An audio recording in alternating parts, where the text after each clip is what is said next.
Hello and welcome back, everybody, to my podcast. Just wanted to make this quick segment here and talk about a movie that came out a real long time ago, because that's what we do here.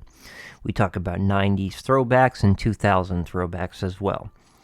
Now, this movie is called Disturbing Behavior. It is a movie that came out in the late 90s, and it was a movie that wasn't reviewed too well by the mainstream crowd, but as time went by, and the longer time went by, it developed kind of like a cult-like following, kind of like how Constantine developed a cult-like following.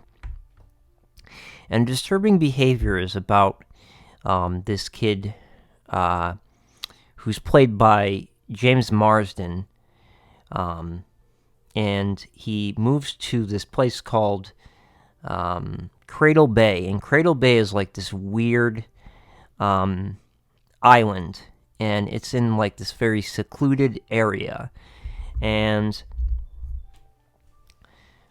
there's not a lot of people who live there, but the people who live there are really eccentric and weird.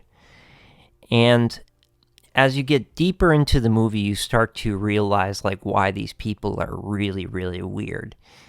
And you may be watching and you may think, well, they're not really weird. They're just trying to be good people. But the thing about it is they seem too perfect. And what you start to realize is these people are almost like robotic. And so James Marsden kind of like becomes friends with this kid named Gavin, who's like this kind of like punk rocky type dude, and then he becomes friends with this girl named Rachel as well, who's Gavin's friend, and they kind of develop this, friendship. And Gavin at first is trying to tell Steven, who's played by James Marsden, that, hey, these people who are talking to you, who are called the Blue Ribbons, are not good people. They used to be my friends until they became totally different people. And you start to realize how they became totally different people through the testimony of Gavin. And if you haven't seen Disturbing Behavior, don't worry, I will not spoil the story for you. I will only give you kind of like a background of what the story is really about. But if you haven't seen it, it's completely understandable. Not a lot of people have seen this movie. It kind of flew under the radar. But I honestly really liked Disturbing Behavior. I really thought it was a good film. It has a very good story, and if you liked movies like The Faculty, I think you'll really like Disturbing Behavior. It's a different film.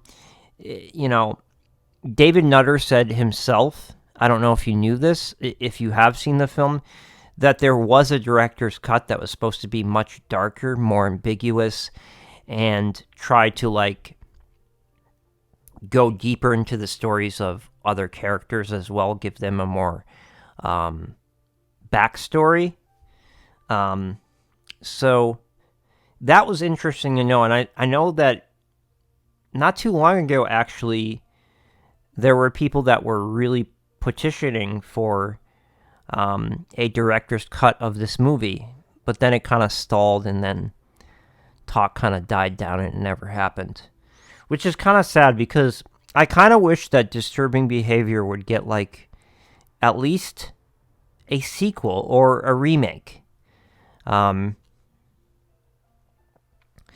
then again, it's there's only so much that you can do with it, and the cast is kind of getting up there.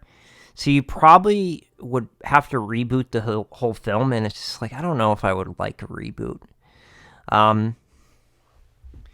But then again, it's it's not one of those films that had a terrible budget, but I think what happened with this film the reason why it didn't live up to its full potential is because there were so many cuts. They cut out a lot of stuff, and they did this to appease to like a mainstream audience. And it's kind of sad because I would really love to see the director's cut of Disturbing Behavior. I think it has a lot of potential. And I'm looking forward to really maybe seeing the director's cut someday. I really don't think we have a good shot at it anymore. If we were going to get a director's cut, it probably would have been when talks started to pick up and there was some momentum, but now it seems like it's kind of like dead. I think our best bet is probably getting a reboot of this movie. And that could be kind of bad because the way they make movies nowadays aren't very good. Like, I think if Disturbing Behavior was made right now with, like, a really good budget like it was then, and they gave, like, more of, like, a backstory to some of the characters, and it was how it was supposed to be before all the cuts, Disturbing Behavior could be a pretty good film. I still think it is a good film. I think it's worth the watch. Like, to me, Disturbing Behavior is a 7 out of 10. Decent film. Like, really good film. I really like it. I think it's got a lot of good characters. You know, I think it's got corny dialogue at times, but at the same time, I think what film is really perfect? You know what I mean? So I like Disturbing Behavior for what it is. I've seen Faculty, but I actually like Disturbing Behavior more than Faculty. I really do. But, you know, if you're a fan of Disturbing Behavior, I post to my TikTok a lot of clips of Disturbing Behavior. You can check that out, or even rent the movie, or you can probably get a copy of the movie, although it's kind of rare to get your hands on this movie now. But unfortunately, if you do purchase it, you're going to get the theatrical version of the movie, which has tons of cuts. You can't right now get your hands on the director's cut, unfortunately. So it's a bummer, but it is what it is. But I hope that you like this segment, and